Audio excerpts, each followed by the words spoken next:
This is the Demystifying Mental Toughness podcast, hosted by David Charlton, and you're listening to this podcast to help you build your own mental toughness, or so that you can support other people or your clients better. Either way, you will learn more about developing this plastic personality trait that all but guarantees that you will perform better and lead a more prosperous life. Hi there, how are you? The sun is shining here in Newcastle upon Tyne. It's 25 degrees outside. No signs of rain. So yes, all is good in the world, especially when the sun is shining. Now, there's a great deal of sport going on at the moment. Last week I talked about Rory McIlroy and the US Open Golf Championship. You've got Wimbledon coming up shortly. You've got the T20 World Cricket Tournament going on in the Caribbean at the present moment and in America. And then you've got the Euros. That's right, the European Championships, football and soccer that is, they are taking place in Germany at the present moment. And this is where I'm going to focus my attention on this solo episode today. And we're going to consider England. That's right, I am English. I like to think I've got a posh Geordie accent, not a full-blown Geordie accent. So I do hope you can understand me. And I've noticed in the English press, there's a lot of talk from pundits, from journalists, about England players being played out of position. Now, a little bit of context here. I'm actually recording this episode on Monday, the 24th of June. So the final group game will actually take place tomorrow on Tuesday. So as this episode actually comes out, England may well have won that last group game. Everything in the camp might be rosy, or they might have been dumped out of the tournament. Who knows? But that's not the point of this episode. The point of this episode is to focus on the two games so far, and as I mentioned, where there's been a lot of talk about certain English players being played out of position. And I want to consider mental toughness into the mix here. I'd like to consider some elements, specific elements of mental toughness, and I'm going to go on to share some ideas for coaches and for players alike when they're put in this position, when they're playing out of position, and when coaches obviously have selected players to go out of position. And then some considerations, some things to factor in from a psychological point of view. So firstly, we've got confidence. Confidence and ability is a big part of mental toughness. But what is confidence and ability? Well, if we think about it in football terms, it is the ability to see something happen in front of you and then to execute it. So for argument's sake, let's go with passing the ball. It might be that the player in question receives the ball and then in a split second, they see exactly what they need to do and they just go ahead and do it without thinking. That is confidence and ability in a football sense.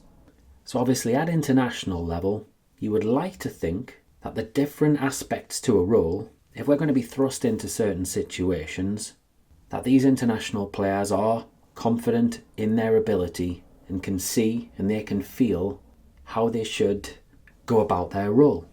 Obviously the flip side of that is somebody who is low in confidence and ability, which let's face it can be situational, would mean that certain tasks, certain demands of the role don't particularly come easy to them. So they're not automatic in the way they go about things. Naturally, in international football, you're coming across top quality players and you don't have a great deal of time to think. You know, if you consider when you're trying to learn to drive a car and change gear, when you're a seasoned driver, that just becomes automatic. Or when you're learning to drive, it takes a split second or a little bit longer to process. And obviously, in international football, you don't have that time. So we've got to factor this in. We then have to throw in risk orientation. Now, what is risk orientation in a football sense? Well, you could argue it's the ability to play with freedom and creativity, to fully express yourself. Now, you would expect international players would automatically do that. That's why they would get selected for squads. But obviously, it's a little bit more complex than that because certain players in every team, every squad, won't be fully expressing themselves. Now, some players will have a high degree of risk orientation, where they don't fear failure, they don't fear making mistakes. Other players, they'll play the safe ball. They'll take the safe option. And again, perhaps it's because they're playing out of position, and it's the way that they see certain aspects of their role. If you think about the selection side of things too, if we're highly confident in our ability, if we're a high risk taker and we're asked to play a certain role, then yes, we're going to say, yeah, I'm up for the challenge. If we're low in confidence or low in risk orientation, tend to play it safe, then we're going to be more hesitant about getting involved. Now, if we think about the Euros, think about representing our country, there's a high chance we're going to probably put the team second and we're going to put our own needs first. Especially if we're high in confidence and high in risk orientation, we're just going to go for it when asked.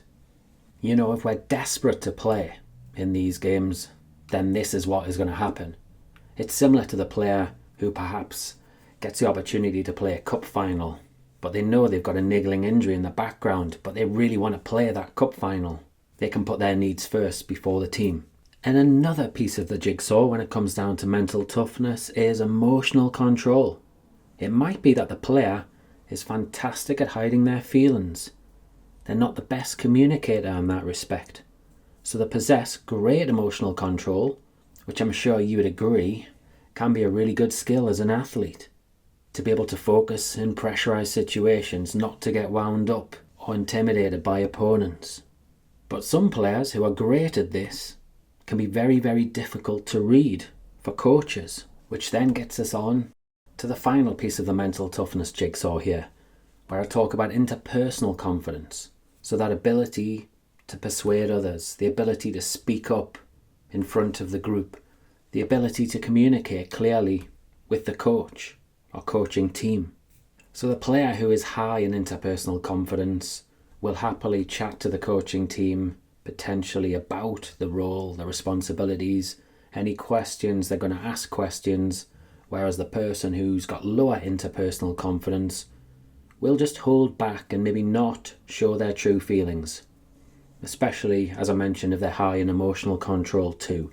So something for coaches to think about and players to be aware of as well, because their ego might be getting in the way of actually helping the team. Now, if we throw in the environment, if it's very fear-driven, with punishments, with lots of talk about winning and losing, which is often the case in high-performance environments, this could heighten a player's responses too. Yet as a coach, if you don't know your players well enough, and you haven't had lots of smaller conversations, you could be clueless about what they're really thinking about their role and the responsibilities. So now I'm going to add a few more little complexities here to think about. You know, we're thinking about confidence. We could think about it in a situational way too. Some players are going to feel more confident doing certain tasks, doing certain roles.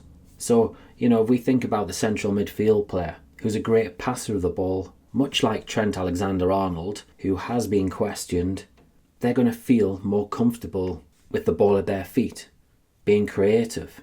Yet certain parts of the role, the defensive side, they might not feel as comfortable. They might not be so familiar. It may feel quite difficult to them. So this could heighten their arousal. And obviously what they do naturally can then be impacted. So their natural rhythm, their natural timing, it goes out of sync. Yet, as a competitor, as a highly motivated athlete, they could perhaps fall into the trap of trying too hard. Then you've got their internal dialogue to think about too. They could be very, very critical about themselves, about certain aspects of the role. That was crap. I must do such and such. I need to do better next time. The must, the needs, they equal pressure. To some people, being harsh on themselves, it can inspire them. It can fire them up. To others, it can knock their confidence. As a player, as a coach, what I'd be checking would be certain aspects of what you're asked to do. And are you thinking, yes, I can do this. I want to do this. Or are you thinking, I must do this. I need to do this.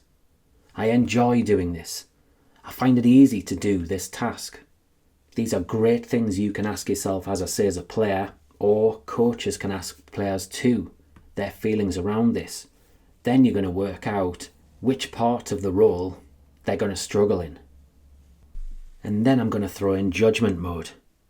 That's right, this is when us as a player, or as a coach, or even as a psychologist, we judge our every move.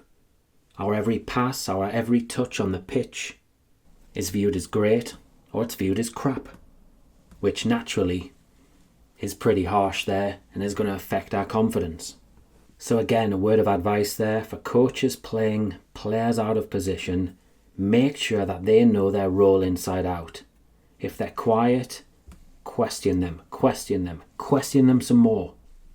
Try also to understand their beliefs and their expectations that they place on themselves about the role, and about what they're thinking other people might think about them, and what restrictions they might be placing on themselves about this role.